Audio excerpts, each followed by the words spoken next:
그 외에 이제 코니아가 불규칙한 경우에 다양한 환경에서 컨트라의 사용을 할 수가 있습니다. 효과가 상당히 좋은데요. 스마일 하고 나서 마이오픽 리그레션이 생겨서 수술한 케이스인데, 이제 왼쪽이 이제 술 전이고요. 이제 아래쪽에 그 코마가 좀 남아 있는 것을 볼 수가 있고, 이제 수술하고 나면은 위아래가 아주 예쁘게 대칭이 맞는 것을 볼 수가 있고, 또 가운데가 이제 볼록 튀어나와서 피지올로지컬하게 프롤레이트 쉐입으로 모양이 바뀌는 것을 볼 수가 있습니다. 또 라섹하고 나서 마이오픽 리그레션도 역시 수술 전보다 수술 후 각막이 훨씬 더 깨끗하게 색깔이 고르게 된 것을 볼 수 있고, 옵티컬 존도 훨씬 더 넓어진 것을 볼 수가 있고요. 이분은 백내장 수술하고 나서 시력이 잘 안 나왔던 분입니다. 최대 교정 시력이 0.6에 불과했고요. 슬릿 램프 상으로는 아주 깨끗합니다. 근데 이제 토포를 찍어 보니까 이제 퓨필에서 이제 2시 반 방향에 이렇게 볼록 튀어나온 코마 모양이 있고, 반대쪽은 이게 마치 해안선처럼 이제 플랫한 부분이 있습니다.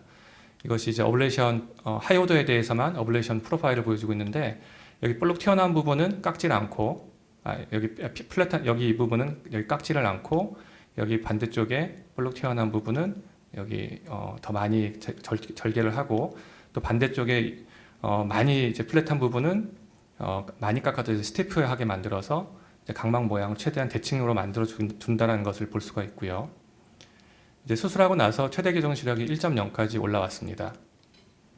이제 수술 전후 데이터를 보시면 스티프 엑시스의 K 값이 거의 한 6디옵터 정도 차이가 났던 것이 이제 1디옵터 이내로 돌아온 것을 볼 수가 있습니다. 이분은 이제 젊어서 웨이브프론트 가이드 라식 수술을 받으셨다가 이제 렌즈 코티컬 오페시티가 생겨서 백내장 수술 받으신 분인데, 술전 최대 교정 시력 1.0까지 나왔다가 레스토어를 받고 나서 최대 교정 시력이 0.6 정도로 떨어졌고, 근거리 시력도 안경을 써도 J5밖에 나오지 않습니다. 특이한 거는 돋보기를 써도 잘 못 보세요. 그래서 토포 모양 때문에 그런가 보다 하고 컨트라를 시행을 하였습니다.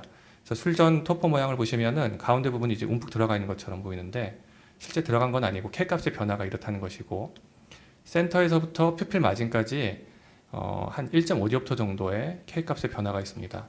수술하고 나서 이제 오른쪽 데이터인데요. 퓨필 중심으로 비교적 K 값이 고르게 된 것을 볼 수 있습니다. 하지만 이 표면이 아주 매끈하지는 않습니다. 그래서 아직은 컨트라라는 것이 아주 뭐 완벽한 수술은 아니지만, 그래도 해주면은 도움을 받을 수 있는 환자들이 상당히 많이 있습니다. 또 이제 멀티포컬 아웨어를 했던 환자이신데요. 그 컨트라가 없으신 분들은 당연히 이런 환자분들 수술 안 하겠죠. 근데 저는 적극적으로 수술을 합니다. 다만 이제 컨트라를 해야 된다라고 말씀을 드리고, 이제 왼쪽 아래 보시면은 퓨필에서 K 값의 차이가 거의 한 4디옵터 정도 나오고 있고요. 최대 교정 시력이 0.6밖에 보지 못하고 근거리도 J7에 불과합니다. 수술하고 나서 나은 시력이 0.9, 근거리가 J2까지 올라왔고요. 반대쪽을 보셔도 여기는 이제 퓨필 센터가 제일 중요하게 저는 생각을 하는데, 여기 색깔이 이렇게 고르지가 않습니다. 최대 교정 시력은 1.0을 보지만, 이분 안경을 쓰셔도 근거리가 한 J5 정도밖에 보질 못하시는 분이고요. 역시 컨트라를 이용을 해서 나은 시력이 1.0, 근거리 J1까지 회복이 됐던 분입니다. 이제 케라토코누스에 대해서도 저희 병원은 이제 전문 병원이라 수술을 하고 있는데요. 이제 얼리 케라토코누스나 케라토코누스 서스펙트 환자분들 수술하고 있고, 수술하고 나서 이렇게 예쁘게 완벽하게 대칭이 맞는 것을 볼 수가 있고요. 보통 어느 정도까지 이게 그 완벽하게 대칭이 교정이 될까? 혹시 알고 계신 분 계십니까? 경험하신 분 계십니까? 그러니까 저도 그냥 제 경험이라서 저희 공식적인 얘기는 아니기 때문에 책임을 질 수 없지만, 이 차이가 한 2.5디옵터에서 3디옵터 정도까지는 교정을 하면 충분히 좋은 결과를 얻을 수가 있습니다. 케라토코누스 환자분이신데, 이분은 이제 한 4디옵터 정도 차이가 나는데 수술하고 나서 한 2디옵터 정도로 줄었고요. 아직 아래쪽 부분이 좀 불안전하게 남아있지만 훨씬 야간 시력이 더 좋아져서 운전하기가 편하다고 말씀을 하시는 분이시고요. 간혹 이제 이분은 라식 수술 저한테 받으셨는데, 술전에 이제 또 최대 교정 시력이 좋지가 않았던 분이십니다. 그래도 어쨌든 일반 라식 수술을 받으셨는데, 하고 보니까 나은 시력이 0.3, 교정 시력이 0.99.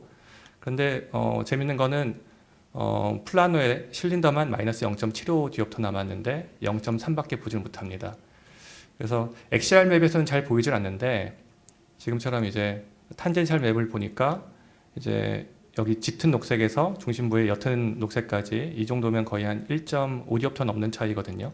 그래서 퓨필 안에서 상당히 울퉁불퉁하다는 걸 확인할 수가 있었고, 수술하고 나서 양쪽 다 난이 1.2로 올라왔고요. 이제 상당히 균일해진 것을 볼 수가 있습니다. 그리고 이 환자는 인트라코어를 받으시고 나서 시력이 안 나온다고 저한테 오셨던 분이신데, 저는 이 환자 보기 전에 인트라코어가 이런 수술을 한 건 알지 못했거든요. 이제 코니아 센터에 동심원들이 이렇게 있고 마치 디프렉티브 IOL처럼 돼 있고, 또 이 부분과 동일하게 액타지아가 발생한 모양입니다. 그래서 이분은 컨트라를 하면서 동시에 콜라겐 크로스 링킹을 했고요. 아주 완벽하게 이제 교정이 된 것을 볼 수가 있는데, 이렇게 센터에 있는 니플 쉐입의 케라토코누스나 이런 액타지아의 경우에는 컨트라의 효과가 상당히 좋습니다. 그래서 처음 만약에 이런 환자들을 보셨다 하면 위아래 비대칭이 좀 심한 환자라면은 좀 교정이 좀 덜 될 수 있다라고 생각을 하고 좀 환자한테 미리 얘기를 해주는 게 좋은데, 센터에 이렇게 자리 잡고 있는 경우에는 그냥 자신감을 가지고 수술하시면 좋은 결과를 얻으실 수가 있습니다. 그래서 이 컨트라가 이제 기존의 수술보다 하이오드 에버레이션의 증가를 최소화하거나 줄일 수 있는 이유로는 당연히 이제 웨이프론트 어널라이저보다는 리피터빌리티나 리프로듀스빌리티가 높기 때문인 거고요. 또 그 해상도,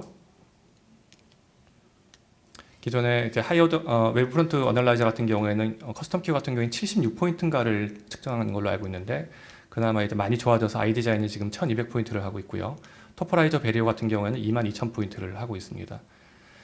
그래도 좀 아쉬운 것은 이제 레이저의 스팟 사이즈가 이제 1제곱밀리미터인데, 이 22000포인트를 다 이제 코네아에 다 반영하기에는 이 1mm면 워낙 작은 사이즈긴 하지만 어쨌든 좀 이 토퍼라이저 데이터의 크기에 비해서는 좀 너무 크다고 생각이 듭니다. 그래서 좀 더 이 레이저 사이즈를 줄일 수 있는 방향으로 개발이 된다면 나중에 훨씬 더 활용도가 높아질 것 같다는 생각이 듭니다.